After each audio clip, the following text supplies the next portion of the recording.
Assalamualaikum warahmatullahi wabarakatuh.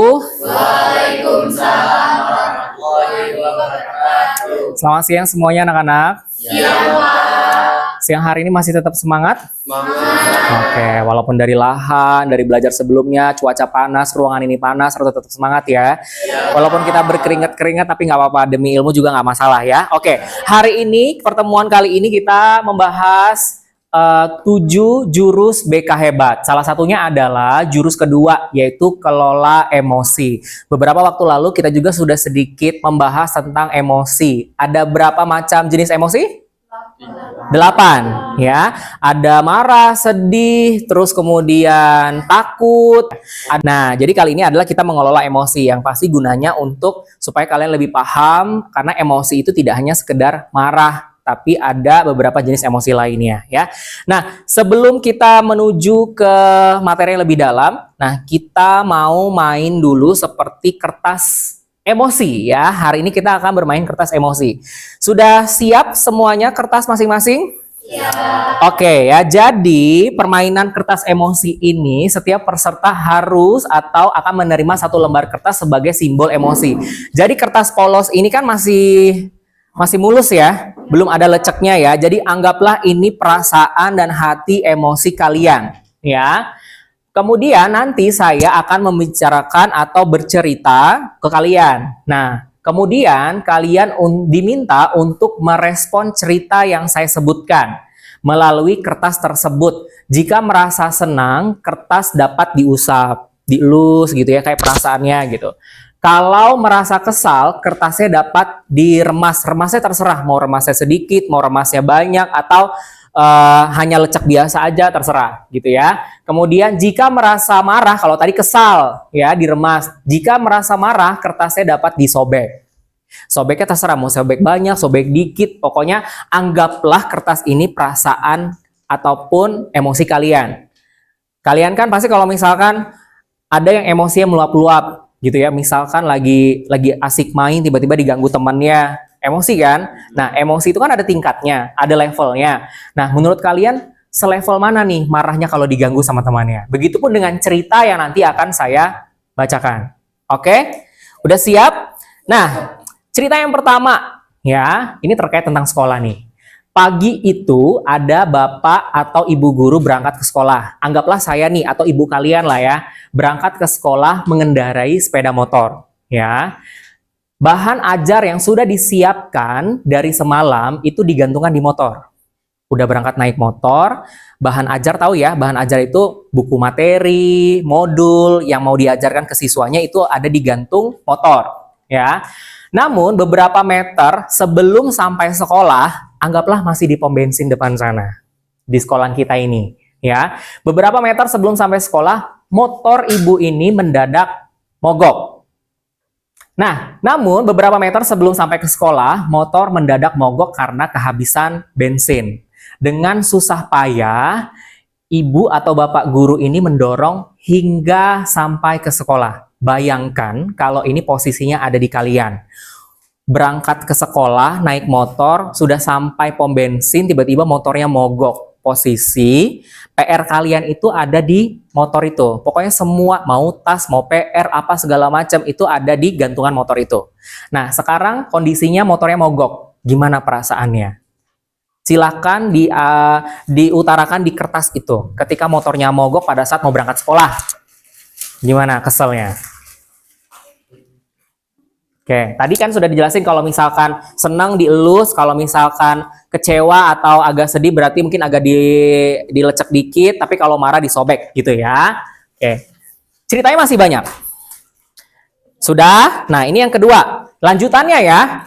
Sampailah si bapak ibu guru ini di kelas, hampir semua murid datang tepat waktu. Gurunya datang nih, semuanya udah pada datang gitu ya. Namun, belum sempat suasana stabil, si ibu tuh udah kesel kan tadi, udah motornya mogok, didorong sampai sekolah. Tiba-tiba, sampai sekolah, ada murid yang terlambat. Maaf bu, saya terlambat. Contoh kecil lainnya adalah, sudah kalian dorong motor, ya kan, dari pom bensin sampai depan gerbang, kalian dimarahin dan disuruh bersih-bersih lapangan.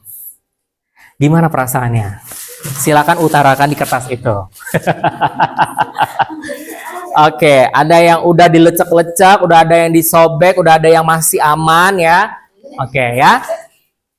Ketiga, pelajaran pun dimulai. Namun saat akan menggunakan bahan ajar yang sudah disiapkan oleh Bapak Ibu itu, tersadar bahwa bahan tersebut tidak ada. Dicari ke sana kemari tetap tidak ditemukan. Dengan terpaksa Bapak Ibu guru melanjutkan mengajar seadanya, bayangan aktivitas mengajar yang seru seketika buyar. Anggaplah tadi, kalau ini kan Bapak Ibu guru. Nah, kalau kalian sebagai siswa misalkan udah ngerjain PR dari semalam, ekspektasinya adalah kalian dapat nilai besar karena tugasnya dikerjain. Terus tiba-tiba udah dorong motor, sampai sekolah dimarahin dan suruh bersih-bersih. Ternyata sampai kelas pun, ternyata buku dan PR yang kalian gantung di atas motor itu nggak ada. Hilang, nggak tahu kemana tugas-tugas kalian itu. Sampai kelas kalian ditanya, PR-nya mana? Nggak ada Bu, hilang. Gimana perasaannya? Oke, udah tercobak-camping ya. Keempat, di tengah pelajaran saat Bapak Ibu mengajar, si Andi atau si siswa yang terlambat tadi terlihat tidak memberikan perhatian. Dia menunduk di bangkunya saat didekati, ternyata Andi sedang terlelap ketiduran. Jadi ini ceritanya udah gurunya dorong motor, kemudian udah sampai sekolah, ada yang terlambat siswanya, sampai sekolah ternyata bahan ajarnya ketinggalan. Setelah itu ternyata yang terlambat ini anaknya tidur di kelas. Ya, tidur di kelas. Kalau kalian diibaratkan udah sampai kelas, terus kalian ternyata PR-nya nggak dibawa. Ternyata kalian disuruh menulis PR itu di papan tulis. Itu ilustrasinya. Gimana perasaannya? PR semua yang dikerjakan itu kalian ditugaskan suruh nulis di papan tulis. Oh, dilus, sabar, tetap dikerjain. Oke. Serem banget sampai ditercompang-camping kayak gitu ya. Oke, kelima. Tak lama kemudian ada seorang bapak-bapak yang mengetuk pintu kelas. Bapak ibu membuka pintu dengan menghampirinya. Berkata, maaf saya pamannya si Andi. Sebetulnya Andi sudah 3 hari di rumah sakit karena menunggu ayahnya yang sedang sakit.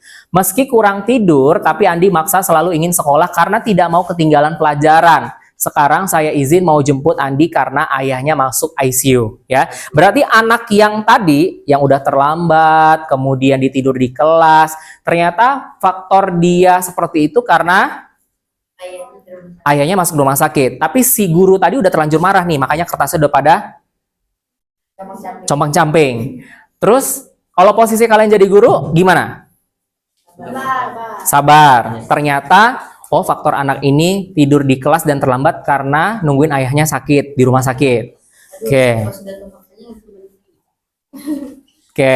Kemudian pamannya Andi juga mengeluarkan sebuah bungkusan dari tas. Oh ya Bapak Ibu, tadi di jalan saya menemukan bungkusan ini. Ternyata bungkusan itu adalah buku ajar yang hilang tadi. Buku PR kalian yang kececer tadi. Ketemu ternyata. Akhirnya dimulai, ternyata udah mulai lega nih ya, udah mulai lega nih hatinya. Ya kan? Terus akhirnya ya si Andi pamit sama gurunya untuk pulang. Kemudian si guru tersebut kembali ke kelas dengan bahan ajar yang kembali di tangan. Begitupun PR kembali ke tangan kalian ketika ketemu gitu ya. Makanya kenapa setelah semuanya tahu, terus kalian akhirnya udah lecek-lecek kayak gitu, gimana mau ngembaliinnya? Nggak bisa. Ada yang udah lecek, ada yang udah kesobek-sobek, ada yang masih mulus. Berarti yang mulus ini banyak sabar. Banyak sabarnya. Oke. Apa yang bisa diambil kesimpulan dari cerita ini?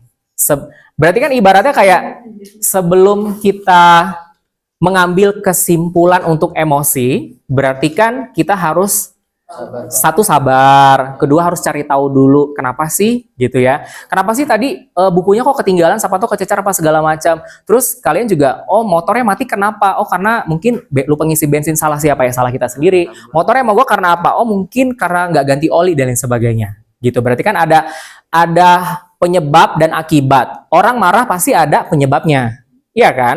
Akibatnya apa? Marah akhirnya. Tapi kalau misalkan kita dari awal mungkin tadi kuncinya sabar, terus kita menelaah apa yang kurang, apa yang keliru segala macam, mungkin marahnya bisa ternetralisir dengan si sabar itu tadi.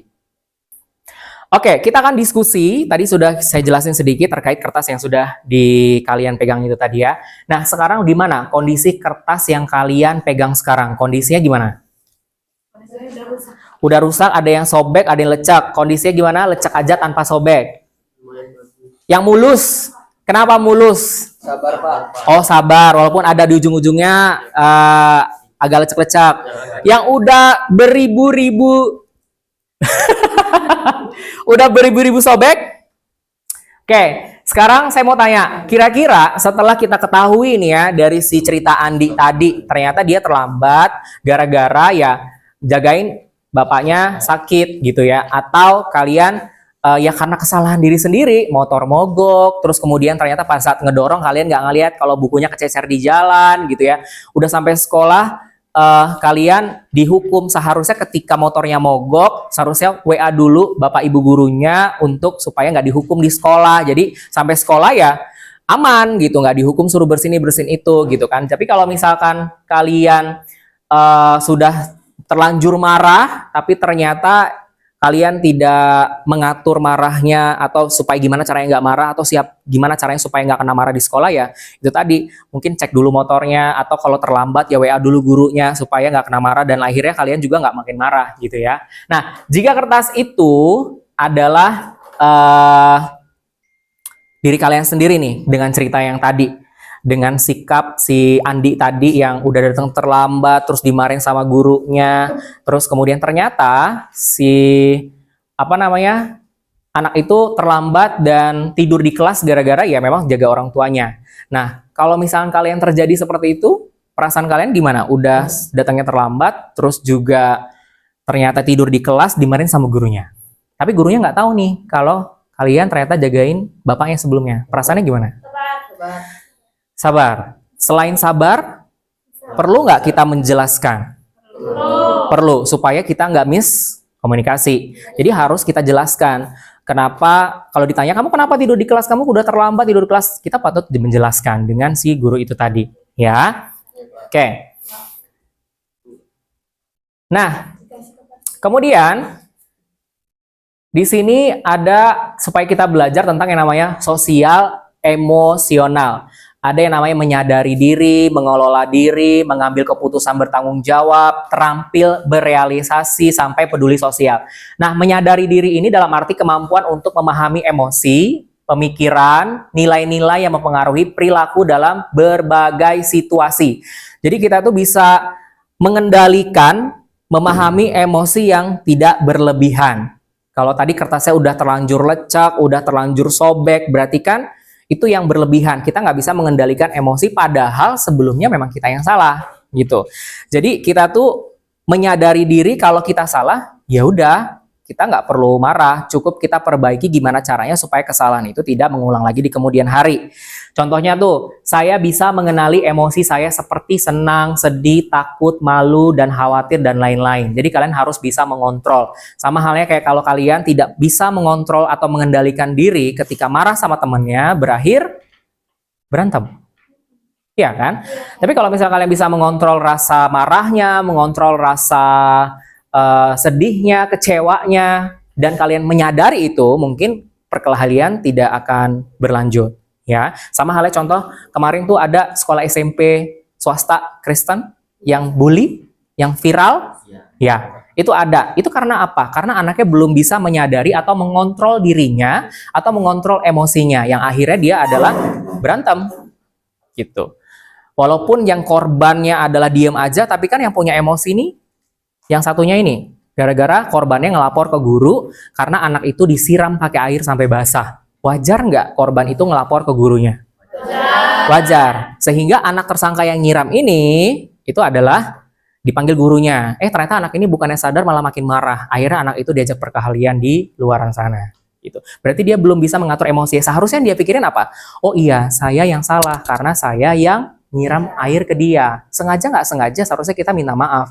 Bukannya kita sadar tindakan kita salah, malah dia ikut Emosi. Seharusnya kenapa lo kasih tahu cepu apa segala macam. Seharusnya kita nggak begitu ya. Kalau kita udah salah ya sudah, berarti kita yang salah gitu ya. Mengelola diri, kemampuan untuk mengatur emosi, kemudian pemikiran dari perilaku secara efektif pada situasi yang berbeda. Saya tahu caranya untuk menenangkan diri saya saat marah, takut, khawatir. Jadi kita harus tahu, kalau lagi marah, kalau kebanyakan nih biasanya ukti-ukti, kebanyakan biasanya kalau marah mungkin wudhu, sholat, dan lain sebagainya. Kalau cowok ngapain? Diutarakannya main game, atau malah yaudah keluar aja cari angin, dan lain sebagainya. Jadi kita tuh harus tahu cara mengendalikan diri supaya si marah itu tidak berlebihan, si sedih itu tidak berlebihan, sampai ketakutan itu tidak berlebihan. Jadi kita harus bisa mengalihkannya. Gini aja terus sampai saya selesai ya. Kalau dipegangin, meleduk. Dia. Karena dia kan ngelawan, terus kita tahan. Ya, buyar. Nanti saya yang disalahin nanti. Oke. Next. Nah, kemudian yang ketiga, mengambil keputusan bertanggung jawab, membuat pilihan yang tepat dan konstruktif pada situasi tertentu. Contohnya adalah saya memahami keputusan yang saya ambil dapat berdampak pada diri dan orang lain. Misalnya, mengambil keputusan yang bertanggung jawab. Ketika tadi permasalahan kalian ribut sama temennya gara-gara masalah sepele, tapi temennya lapor sama gurunya, terus kalian ditegur sama gurunya. Ya kalian seharusnya tidak marah. Oh iya, saya bertanggung jawab. Yang saya lakukan adalah salah. Ya udah, saya akan perbaiki. Jadi makanya di situ saya memahami keputusan yang saya ambil. Berarti saya nggak perlu marah. Saya harus mengendalikan emosi saya supaya nggak marah, gitu ya. Keempat ya. Keempat ini adalah terampil berealisasi nih ya. Relasi ya. Relasi itu berteman. Ya, berteman, bersahabat, dan lain sebagainya. Kemampuan memahami perspektif yang berbeda termasuk berempati terhadap kondisi individu dengan latar belakang yang berbeda. Terampil berelasi. Kalian satu suku? Satu suku? Beda, tapi satu agama. Kita kan nggak tahu ya karakter orang masing-masing. Rambut boleh sama, tapi isi kepala kita nggak tahu. Perasaan orang kita nggak tahu, gitu ya. Tapi kalian bisa hidup berdampingan sampai saat ini. Ya walaupun mungkin berantem-berantem kecil, it's okay, nggak apa-apa ya. Tapi karena kalian memiliki terampil berelasi, kemampuan memahami perspektif yang berbeda, perspektif itu berarti perbedaan antara kalian. Sehingga tidak memicu kesalahpahaman dan lain sebagainya. Seperti Indonesia itu apa? Ya, Bhinneka Tunggal Ika. Berbeda-beda tetap satu ya. Jadi kita memahami itu. Seperti saya menjalin pertemanan sehat dengan mereka. Yaitu tadi berarti kalian menerima apapun perbedaan, mulai dari agama, suku, dan lain sebagainya, sehingga kalian bisa menjalin pertemanan yang baik. Kelima, peduli sosial, kemampuan menjalin dan mempertahankan hubungan atau relasi yang sehat dan efektif dengan individu dan latar belakang yang berbeda. Saya peduli dan bisa belajar dan selaras dengan norma sopan santun yang berlaku. Berarti kalian harus sesuai dengan norma-norma yang berlaku, tutur katanya, terus nggak rasis, gitu-gitu ya. Menerima satu sama lain karena peduli sosial. Misalkan ada punya temen yang disabilitas. Di lingkungan rumah, di lingkungan sekolah, kita kan nggak mungkin akan mengolok-ngolok kekurangannya. Apa misalnya disebutkan kekurangannya, kan kita nggak boleh seperti itu. Kita malah lebih harus peduli gitu ya dengan kondisi dari si anak itu kalau misalkan dia disabilitas. Gitu ya. Jadi kita harus mempelajari sosial emosi supaya kita juga bisa diterima di lingkungan yang luas. Oke. Kemudian sebentar.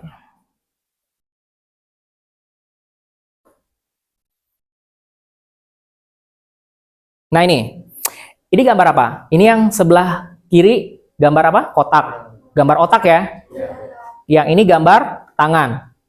Oke, jadi anggaplah ini adalah pusatnya. Jadi ini tuh kayak pengendali dari keempat emosi kita ini, ya. Nah, kalau misalkan begini, berarti kita itu bisa mengendalikan keempat emosional itu, ya. Begini. Tapi kalau misalkan udah lepas satu, bahkan kebuka, ya ini udah nggak bisa dikendalikan lagi. Semuanya udah kebuka nih. Marah, emosi, segala macam udah lepas. Jadi kita udah nggak bisa lagi berpikir secara bersih. Berpikir secara jernih, yang marahnya udah meluap-luap. Orang bisa sampai nonjok, orang bisa sampai melakukan hal yang lebih kriminal karena pengendaliannya udah nggak bisa lagi. Udah lost control. gitu ya. Jadi kalau orang berantem terus mau diselesaikan secara langsung dengan kondisi yang masih marah, itu nggak bakal selesai. Yang ada makin parah gitu. Seperti beberapa waktu yang lalu perempuan-perempuan itu berantem, saya kumpulin lagi, bukannya sadar malah lanjut di ruangan saya. Jadi nggak bisa mengumpulkan orang yang lagi emosi untuk menyelesaikan, nggak bisa. Jadi harus dipisah dulu satu sama lain, sudah tenang hati dan jiwanya, baru ditemuin. Supaya bisa titik terangnya mau dibawa kemana, minta maaf kah, atau dan sebagainya. Jadi pada mode ini kita berpikir tenang, logis, penuh pertimbangan. Jika pawang kehilangan kendali, ya maka ya sudah buyar. Gitu ya. Kemudian, nah ini.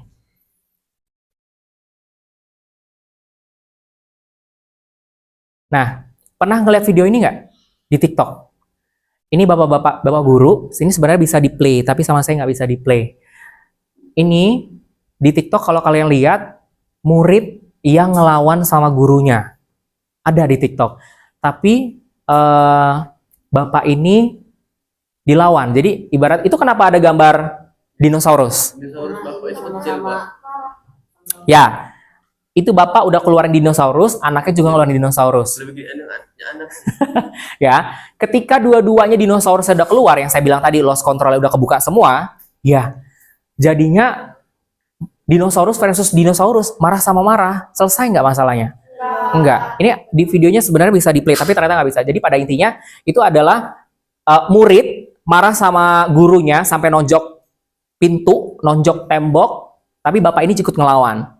Jadi si anak ikut marah juga, semakin panas situasinya.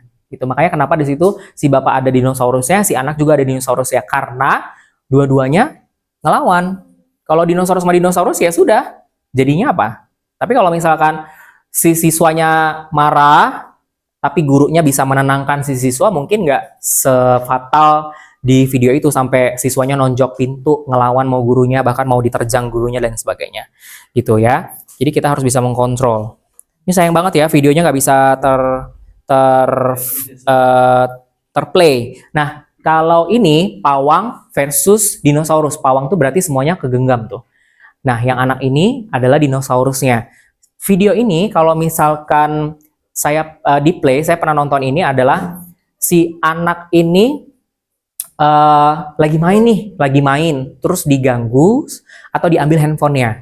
Anak ini lagi main handphone, terus diganggu, diambil handphonenya sama ibunya. Dua-duanya lagi main handphone, ya, dua-duanya lagi main handphone. Dua-duanya juga diambil sama ibunya. Tapi yang satu marah sama kakaknya, tapi yang satu malah menenangkan adiknya. Udah dek, kita jangan marah, emang kita salah gitu. Akhirnya hasilnya gimana? Ya karena pawang versus dinosaurus, si anak ini yang tadi dinosaurus lama-lama ya bisa mengontrol dirinya. Tapi kalau dua-duanya marah, nangis, jadi apa rumah itu? Jadi kabel pecah. Jadi kabel pecah karena dua-duanya nangis gitu ya. Nah ini, rumus iMessage. Rumus ini kalau misalkan ada rumusnya tuh, negatif sama negatif, hasilnya negatif bahkan lebih besar. Negatif sama positif, negatifnya berkurang bahkan jadi plus. Ya. Nah, makanya di sini respon ditambah ability jadi responsibility. Jadi saya merasa marah saat kamu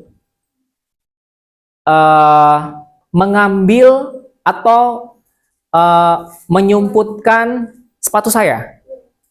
Saya berharap kamu tidak melakukan hal itu lagi. Gitu. Contoh lainnya, saya merasa kesal saat kamu menyerobot mainan saya. Nah, kita lagi mainan nih, terus diambil sama temannya. Perasaannya gimana? Kesel, marah? Pasti.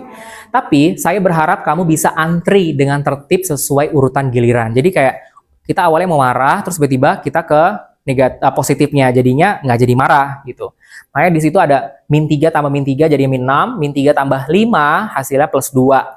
Semakin banyak kita berpikir secara positif, semakin banyak kita bisa mengontrol diri kita, otomatis pasti kita mungkin bisa mengontrol si dinosaurus itu nggak keluar. Gitu ya. Nah, oke, sekarang kita Nah ini, saya mau tahu terkait emosi kalian saat ini. Ini namanya tombol emosi, ya. Ini walaupun kemarin kita mengenalnya adalah jenis-jenis emosi, tapi ini tombol emosi. Silahkan nanti boleh maju satu-satu. Kondisi kalian di siang hari ini sesuai dengan kedelapan tombol emosi ini, ya. Ada terkejut, insecure, stres, muak, kemudian ada marah, sedih, senang, takut. Kalian maju ke depan, dekatkan ke tombol itu, pegang aja mukanya, nggak apa-apa. Terus kalian kasih alasan. Kenapa kalian saat ini, siang ini, dalam kondisi emosi itu? Ya, dari kalian. Boleh kamu dulu? Yuk. Cok, nggak apa-apa. Maju. Cok, nih ada 8, coba lihat dulu. Ada 8. Senang, sedih, marah, takut, terkejut, insecure, stres, muak. Perasaan apa yang saat ini sedang kamu rasakan? Yuk. Yang ini atau yang ini? Tombol emosinya. Yang ini Pak, sebenarnya. Ini? Ya. Yang mana? Coba Yang ini. deketin. Oke, stres. Kenapa? Karena kalau kita baca itu kebanyakan tugas. Oh, kamu kebanyakan tugas di kelas. Iya. Oke. Gimana caranya supaya nggak stres? Supaya nggak ngerasa tugasnya numpuk? Kerjain. Sabar terus kita kerjain dalam waktu lama. Oke, berarti saya stres karena tugas banyak.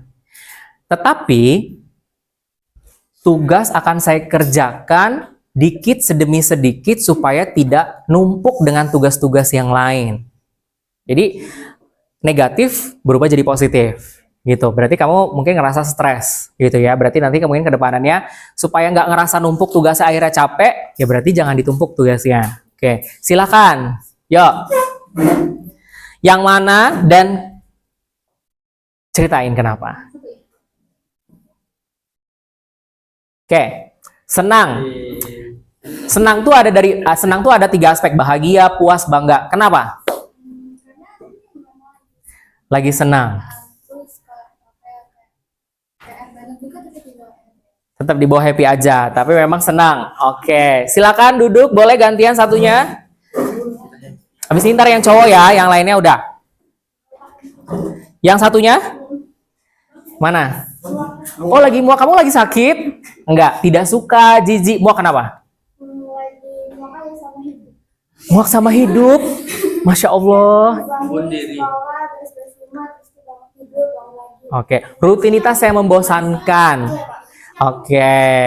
Terus gimana caranya supaya kamu tidak merasa bosan? Oke, ketemu teman-teman di sekolah. Kira-kira kalau kamu nggak sekolah, lebih membosankan nggak? Iya.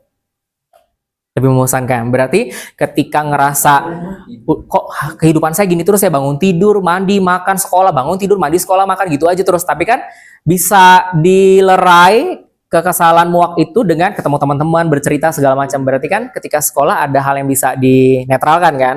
Oke, terima kasih. Silakan, Ihsan. Kamu yang lagi apa nih, San? Kalau Ihsan mah kayaknya senang terus kayaknya. Sedih, San. Yang ini atau yang ini? Yang pertama. Lagi sedih. Kayaknya Ihsan gak ada sedih-sedihnya ya. Ihsan tuh kayak gak pernah sedih deh. Senyum aja, bahagia. Terus orang duit jajannya banyak bener kan? Oh enggak. Kenapa, San? Kamu sedih hari ini, San? Malas. Malasnya kenapa? Oh pengen. Kira-kira kalau pulang kamu ngapain? Makan, tidur, main game. Jadi kamu sedih hari Jumat itu sekolah nggak sedih juga? Oh mau pergi? Mau pergi kemana? Sedih itu padahal ketika kamu ngerasa kecewa, kehilangan, kesepian. Emang kamu lagi kesepian? Kesepian karena apa, Hasan? San? Kamu lagi galau, San? Iya, Pak. Kesepian. Kalau kamu lagi kesepian, biar nggak kesepian gimana, San? Main apa? Main cewek. Ngeri bener. Main ML, FF. Main apa jadi? Ya mainnya sama teman-teman keluar gitu ya. Kalau lagi ngerasa kesepian. Makanya kenapa kamu nggak main sama teman-teman kelas kamu? Nggak sefrekuensi? Nggak asik ya? Nggak asik katanya. Kalau target kita. Oh. Kalau gue jadi kayak paling gitu jadi. Ya udah boleh duduk Sam, boleh. Yuk kamu. Pak. Ya boleh. Mau mana? Oh ya udah. Yuk. Yang mana? Seneng lah. Senang. Iya Pak. Kenapa senang? Oh terkejut itu ya, salah. Seneng. Nah ini senang. Senangnya kenapa? Besok libur Pak. Oh besok libur. Senang besok libur karena udah Senin sampai Jumat sekolah, jadi besok libur, senang 2 hari ya. Oke jadi senang ya. Bisa rebahan, bisa istirahat. Oke. Silakan duduk saat. Yo, kamu dong. Soalnya kamu kayaknya dari yang tengah ini agak lain kayaknya. Apalagi senang, lagi sedih, lagi galau, saya nggak tahu kan. Apa ya? Hari ini kamu lagi ngerasain apa nih tombol emosinya? Apa? Takut. Apa dong? Tuh ada senang, sedih, marah, takut. Tadi. Lagi apa? Tadi Pak. Ini. Kamu ngerasa terkejut? Terkejut karena apa dapat undian? Insecure, mungkin malu, ngerasa tidak cukup baik dengan teman-teman yang lain. Stres, overthinking, lelah fisik, mental, atau apa? Takut ya Pak. Senang? Ini beneran senang nggak nih? Kayaknya enggak deh. Senang. Senangnya karena apa? Kayak terpaksa gitu. Ya, senangnya apa? Senang Karena apa? bisa ketemu teman-teman sama masih sehat. Positive thinking ya. Karena sehat dan karena ketemu teman-teman. Oke. Katanya takut. Siapa namanya? Latif. Latif. Oke, tepuk tangan untuk Latif. Oke, Latif terakhir ya. Berarti jadi kita tuh harus mengetahui emosi kita setiap hari ya. Kayak senang tuh ada beberapa aspek. Senang tuh bahagia karena apa? Puas karena mencapai apa? Bangga karena mengedapetin apa? Sedih, kecewa, kehilangan, kesepian, marah, kesel, frustasi, tersinggung, takut, cemas, khawatir, dan panik. Kita tuh harus tahu jenis emosi yang saat ini kita rasakan ya. Kalau misalkan tingkat emosinya mudah berubah secara drastis, misalkan tadinya marah, tiba-tiba nangis, dengan perubahan yang cepat, itu berarti bahaya tuh. Kalian harus periksa kenapa secepat itu perubahan emosinya, ya. Jadi kita tuh harus mengetahui seperti apa emosi kita setiap hari supaya kita bisa mengontrol emosi kita ke depannya, ya. Jadi makanya kita tuh harus mengetahui jenis-jenis emosi supaya kita tuh ngerasa bahagia ya. Jadi emosi stres adalah investasi untuk kebahagiaan kita. Jadi kalau misalkan kalian mau bahagia ya harus kontrol emosi tadi supaya gimana caranya nggak marah yang berlebihan. Marah tuh kan nggak enak, hal yang negatif kan? Iya Pak. Nah, jadi nggak enak kalau marah-marah tuh nggak enak. Saya juga sama, kalau saya marah, kepala saya pusing, kemudian saya deg-degan, saya jadi nggak bersemangat untuk beraktivitas berikutnya karena moodnya udah rusak. Sama kayak kalian, kalau dari rumah udah nggak mood gara-gara mungkin nggak dikasih uang jajan atau pada saat pagi-pagi udah kena bentak sama bapak ibunya, udah otomatis kalau kalian kecewa yang berlebihan, sedih, dibawa ke sekolah, udah otomatis sampai sekolah nggak semangat buat belajar, nggak semangat untuk sekolah, dan seterusnya sampai pulang. Gitu. Tapi kalau misalkan kalian dimarahin dari rumah gara-gara hal yang memang kesalahan yang kita sendiri, dan kita sudah mengenali emosi itu, ya kita bisa mengontrol itu. Oh iya, saya memang salah. Seharusnya saya begini, bukan begitu. Wajar orang tua saya marah. Orang tua saya marah, ya karena orang tua saya marah. Sayang maksudnya ke kita, gitu ya. Berarti masih ada rasa kepedulian kalau orang tuanya marah. Tapi kalau misalnya orang tuanya udah diem kayak patung, kalian mau jungkir balik segala macam, berarti patut ditanyakan. Mungkin ibu bapaknya udah muak dengan kelakuan anaknya yang gak bisa diatur. Kamu gitu ya. Jadi hari ini kita semoga bermanfaat untuk mempelajari atau mengenal yang namanya kenali emosi atau kelola emosi ini tadi ya. Semoga kita bisa mengelola emosi kita supaya tidak hal-hal yang berlebihan, karena kalau yang berlebihan itu juga nggak bagus. Oke, ada yang mau ditanya? Nggak ada. Oke ya. Terima kasih untuk hari ini ya. Sampai ketemu lagi di minggu depan dengan materi yang lebih oke lagi. Oke, coba sekarang biar semangat, saya mau berdiri dulu deh, berdiri. Oke ya. Kalau saya bilang 1, kalian sentuh pundak kawannya mau kanan atau kiri ya. Nah, boleh kayak gitu. Bilang, oi. Oi. Kalau saya jangan didorong juga, San. Nanti jatuh temennya. Ya, kalau saya bilang 1, cukup aja, oi. Nah, ya. Oi. Tepuk dengan pelat, oi gitu. Kalau saya bilang 2, enggak, jangan. Asik. Asik. Sambil goyang, ya. 1, oi. 2, asik. 3, iya. Ya, bisa? Oke. 1, 2, 2, 3, 2, 3,